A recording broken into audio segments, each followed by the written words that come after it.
This video is about the First Sino-Japanese War. Formally, the war started on 1st of August 1894, but important military actions happened before. The war ended with the Treaty of Shimonoseki, dated on the 17th of April 1895. To the background, and first a look at China.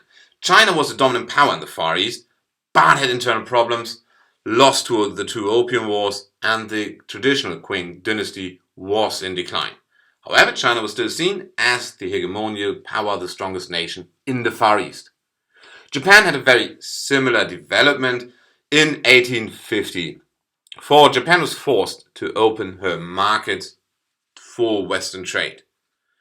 In 1868, there was the Meiji Restoration, means the shogunate was abandoned, the imperial power restored, and Japan became a modernized industrial state. This modernization went very well, so Japan could start to expand her sphere of influence during the last quarter of the 19th century.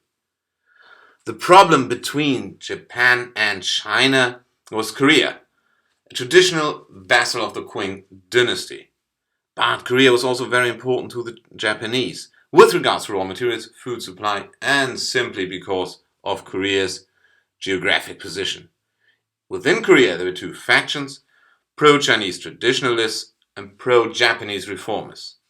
Of course, then, in Korea, the interests of China and Japan had to clash. The prehistory. In 1882, there were riots against Japanese in Korea. The Japanese sent forces, and the Chinese reacted and sent forces too. 2 years later, there was a pro-Japanese coup d'etat and then a counter-coup. So tensions were growing, and you could think that Japan and China found a modus operandi in 1885, the Convention of Tientsin. Both sides agreed to withdraw their forces from Korea, will not influence the Korean military, and will inform the other side in case they're sending troops to Korea. But the tensions were still on. To mention the Nagasaki incident, Chinese sailors caused riots in Japan.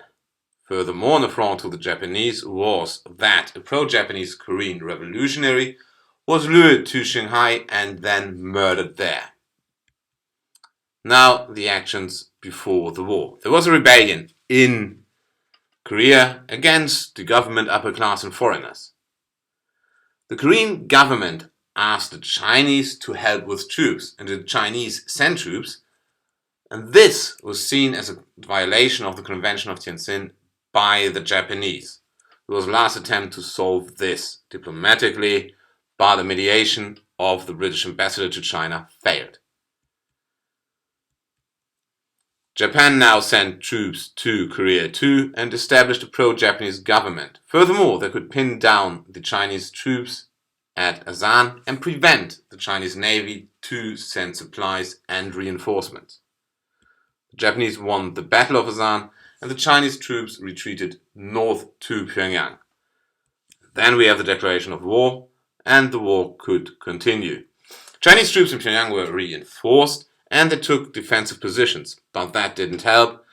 The Japanese won the Battle of Pyongyang and won a naval battle at the mouth of the river Yalu.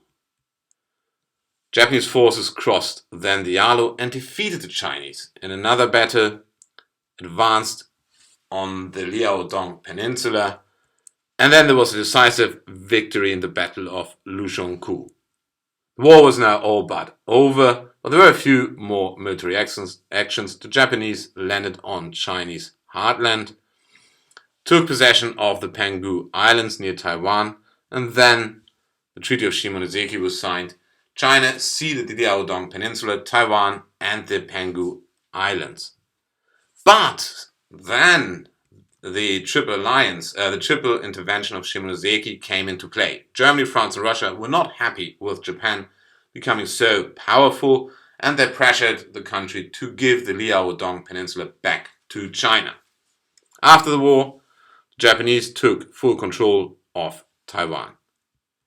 Now China lost her hegemonial role in Asia. Japan was now the major power.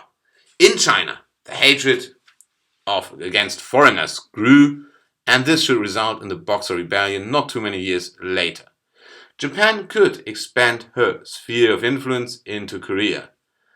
Also, the Russians expanded their sphere of influence, filling the gap left by the Chinese, and this should lead, again a few years later, to the Russo-Japanese War. That was the Sino-Japanese War in 5.